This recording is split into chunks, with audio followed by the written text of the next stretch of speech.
Bismillahirrahmanirrahim. Assalamualaikum warahmatullahi wabarakatuh. Alhamdulillahirrabbilalamin. Wassalatu ala asrofil anbiya'i wal mursalin wa ala alihi washabihi ajmain. Di sini saya bersama teman saya yang bernama Nurmala Anggreani akan mempresentasikan tentang pendidikan dalam keluarga. Langsung saja ke materinya yang akan disampaikan oleh saya sendiri. Pengertian pendidikan dalam keluarga. Pendidikan adalah pembelajaran pengetahuan, keterampilan, dan kebiasaan sekelompok orang yang diturunkan dari satu generasi ke generasi berikutnya melalui pengajaran, pelatihan, atau penelitian. Pendidikan sering terjadi di bawah bimbingan orang lain.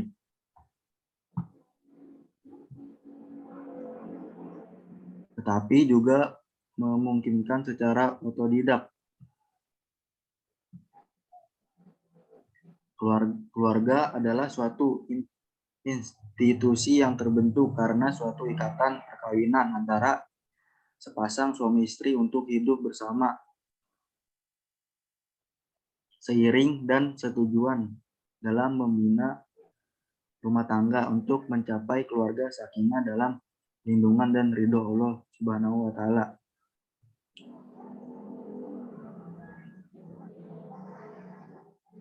Pendidikan dalam keluarga dalam pandangan Islam. Pendidikan dalam keluarga yang berperspektif Islam adalah pendidikan yang berdasarkan pada tuntunan Islam yang diterapkan dalam keluarga yang dimaksudkan untuk membentuk anak agar menjadi manusia yang beriman dan bertakwa kepada Tuhan Yang Maha Esa, serta berakhlak mulia yang mencakup etika, moral, dan budi pekerti. Dalam pandangan Islam, anak adalah amanat yang dibebankan oleh Allah Subhanahu wa Ta'ala kepada orang tuanya. Karena itu, orang tua harus menjaga dan memelihara serta menyampaikan amanah itu kepada yang berhak menerima. Selanjutnya ada hadis tentang pendidikan dalam keluarga. Bismillahirrahmanirrahim. Aqbala rojulan illa nabiyallahi sallallahu alaihi wasallam faqala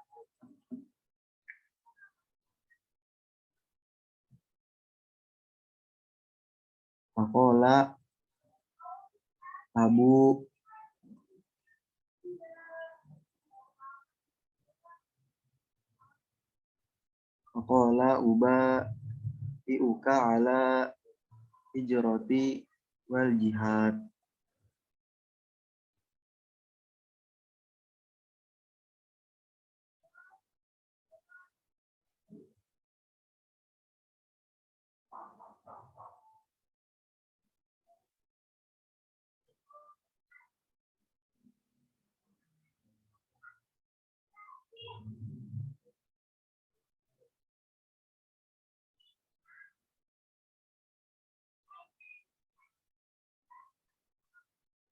Abtagi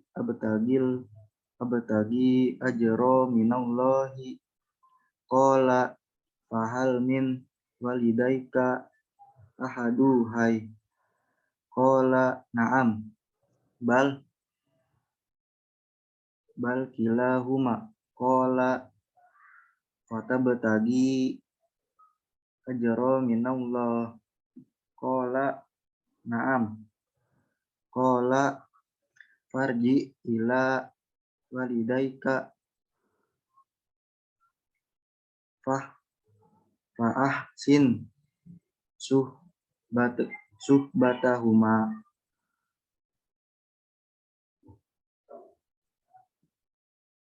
Langsung saja ke artinya.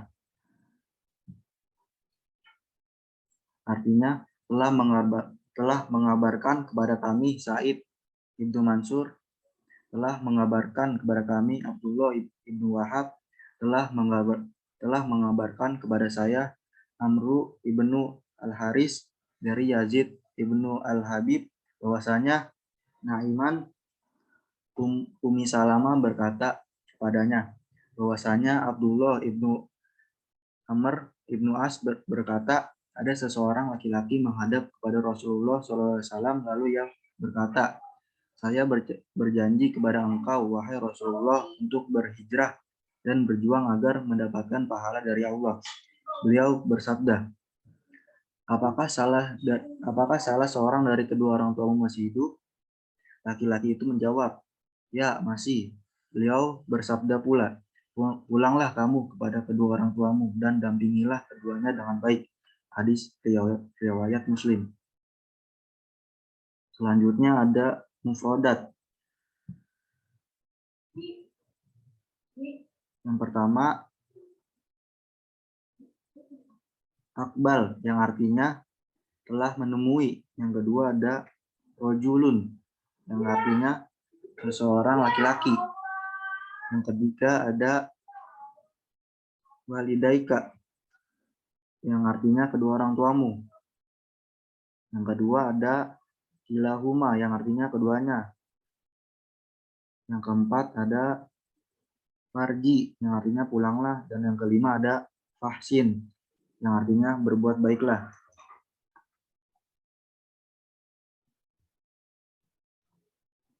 Selanjutnya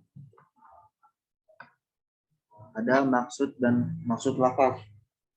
Dalam hadis di atas, Rasulullah SAW mengajarkan kepada sahabatnya tentang suatu konsep atau berjihad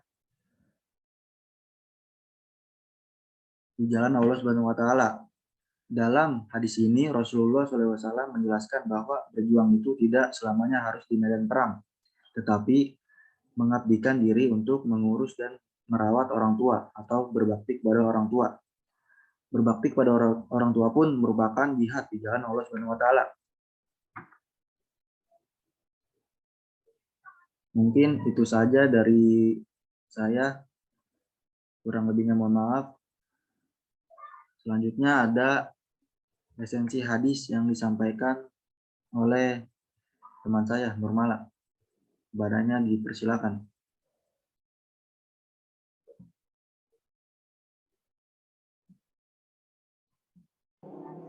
Baik, terima kasih kepada Yaska. Untuk selanjutnya adalah esensi hadis. Nah, esensi hadis ini ada ta'rif istilah dan dilalahnya. Nah, ta'rif istilah itu dalam hadis tentang pendidikan dalam keluarga, ini dikatakan secara istilah karena diidofakan atau disandarkan kepada perkataan atau qaul. Karena tandanya itu ada sigoh qala Rasulullah SAW.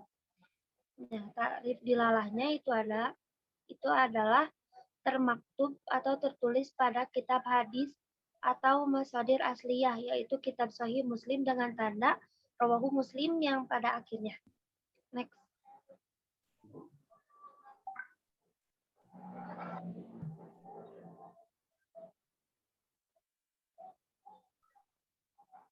Nah, adapun unsur hadisnya, yang pertama ada sanad. Nah, sanad ini adalah sandaran hadis atau sumber pemberitaan referensi hadis, yakni keseluruhan rawi yang diriwayatkan hadis tersebut, mulai dari mudawin, guru-gurunya, dan begitu selanjutnya sampai rawi yang pertama kali menerima hadis dari Nabi Muhammad SAW. Nah, dalam sanad hadis ini yang pertama ada Muslim, yang kedua Sa'id ibnu Mansur, yang ketiga Abdullah ibnu Wahab, yang keempat Amru ibnu Haris, yang kelima Yazid ibnu Abi Habib, yang keenam Umi Salama, yang ketujuh Abdullah ibnu Amr bin As. Next. Yang kedua ada rawi.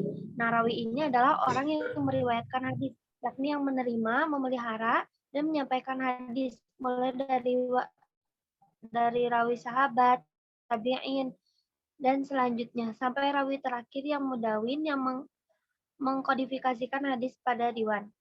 Nah, rawi dalam hadis tersebut ada 7. Yang pertama Yazid ibnu Habib, keempat Amru ibnu Haris, yang kelima Abdullah ibnu Wahab, yang keenam Said ibnu Mansur, yang ketujuh Muslim. Nah, adapun matan itu adalah isi dari hadis. Nah, matan dari biuka ajra minallah. Qala fahal min walidayka ahadun li. Qala na'am lahum. Qala fatabag daka fa'asin subatafa.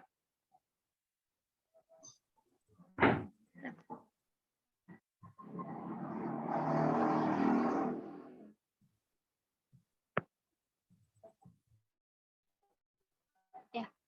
Yang terakhir ada jenis hadis. Nah, jenis hadis itu jumlah rawi berdasarkan kriteria tersebut. Hadis tentang pendidikan dalam keluarga adalah hadis ahad. Karena dalam setiap tobakoh hanya seorang rawi. Jadi rawinya itu hanya satu. Yang kedua, matan berdasarkan kriteria tersebut. Nah, hadis ini tuh termasuk hadis marfu qauli hakiki. Kenapa? Karena hadis yang matannya idhofah kepada Nabi, bentuknya berupa ucapan dengan tanda idhofah dan bentuk matannya jelas atau eksplisit.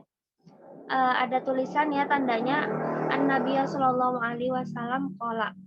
Yang ketiga, sanad. Nah, sanadnya itu termasuk hadis mutasil, sebab dari sanad tersebut terdapat seluruh tobakoh meliputi mudawin, gurunya, para tabi'in, dan para rawi tersebut. Next.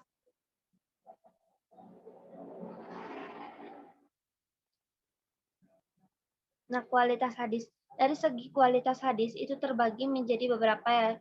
Yang pertama, makbul. Makbul ini diterima sebagai hujah dan mardud itu ditolak sebagai hujah. Sebutan hadis makbul adalah sahih dan hasan, sedangkan sebutan hadis mardud adalah dhaif. Hadis makbul sahih. Berdasarkan penjelasan tersebut, hadis dalam pendidikan dalam keluarga ini termasuk kepada hadis yang makbul sahih lizati, karena dapat diterima atau dijadikan hujah, yakni dapat dijadikan bayan Al-Quran. Next.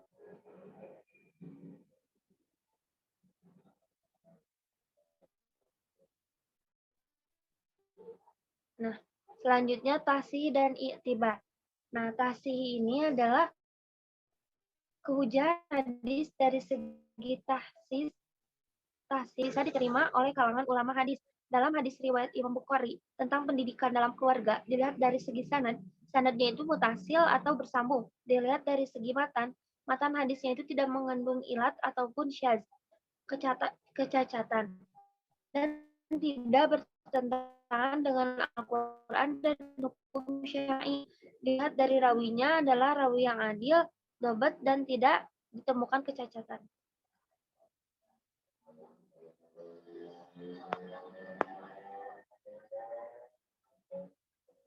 Next.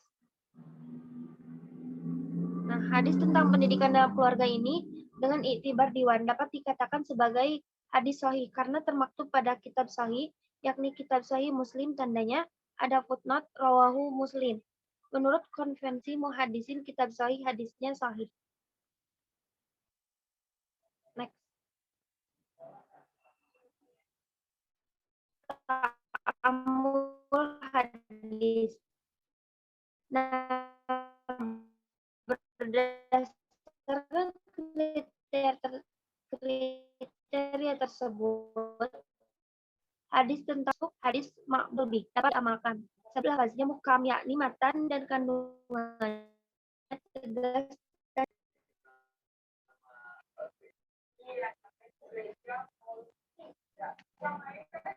nah, selanjutnya munasabah dengan Al-Quran. Artinya, wahai anakku, laksanakanlah sholat dan suruhlah manusia berbuat ma'ruf dan cegahlah mereka dari yang mungkar dan bersabarlah terhadap apa yang menimpamu. Sesungguhnya yang demikian itu termasuk yang penting. Next. Istimbat ahkam dan hikmah. Dalam perspektif Islam, pendidikan dikenal dengan beberapa istilah, yaitu pendidikan keluarga ini merupakan pendidikan pertama yang diberikan kepada anak. Maka pendidikan keluarga merupakan pendidikan yang amat fundamental dalam perannya. menanamkan nilai-nilai tauhid dan akhlak yang baik kepada anak. Hal ini dilakukan agar anak tumbuh dengan baik secara akhlak dan pengetahuan. Next.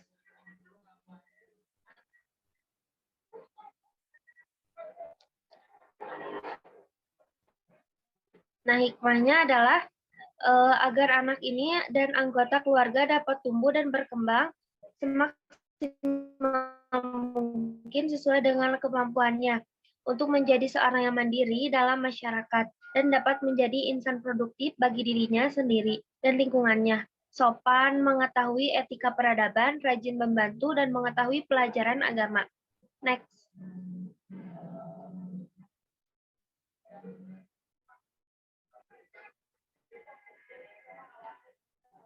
Nah, adapun yang terakhir adalah problematika pendidikan dalam keluarga ini.